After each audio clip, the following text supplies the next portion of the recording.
ও মা, মা, তুমি কোথায় গেলে?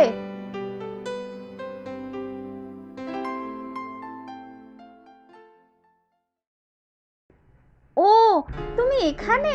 এই দেখো কি এনেছি তোমার জন্য। এই যে এলেন পোড়ামুখী, সারা গ্রাম উদ্ধার করে। আর কি যে আনতে পারিস তুই তা আমার জানা আছে। হয় কোনো বই, নয় কোনো কলেজের ফর্ম। আর এইদিকে বাসনগুলো মায়ের জন্য ফেলে রেখে যাওয়া হয়েছে। টিউশনের দেরি হয়ে যাচ্ছিল, তাই আমি বিকেলে রান্না করে চলে যাই। বাসন মাজার সময় পাইনি মা। আহা হা হা হা, কি এমন রান্না হয়েছে? হ্যাঁ, হয়েছে তো মোটে দুটো তরকারি আর ভাত, তাতেই দেরি হয়ে গেল। আর তার জন্য বাসন ফেলে যেতে হলো? হ্যাঁ,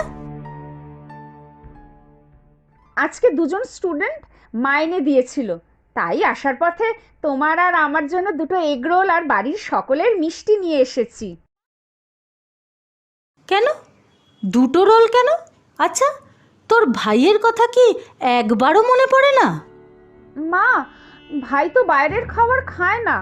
ও স্বাস্থ্য নিয়ে কতটা সচেতন তুমি তো জানোই। কিছু আনলে তো খাই না, উল্টে রাগ করে। ও কোনটা খায় না খায় সেটাও তুই আমাকে শিখিয়ে দিবি? আমি ওর মা, তা আমিই জানবো না? তার থেকে বল ভাইয়ের খাওয়া তুই দেখতে পারিস না।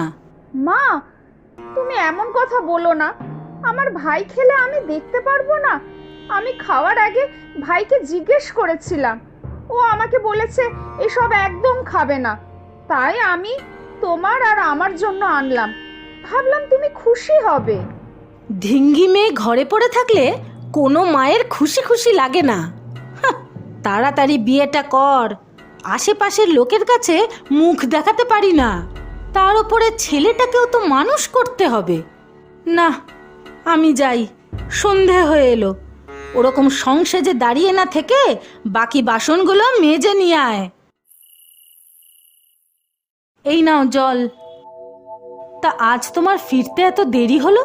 ফেরার সময় মেয়ের কলেজের একজন স্যারের সাথে দেখা হলো, ওনার সাথেই কথা বলতে গিয়ে একটু দেরি হলো। মেয়ে কোথায়? খোকা তো দেখলাম বাইরে ব্যায়াম করছে। তোমার ঘরে ফিরেই আগে মেয়ে কোথায় মেয়ে কোথায় যাবে আর কোন চুলায়? হ্যাঁ, রান্নাঘরে রুটি করছে।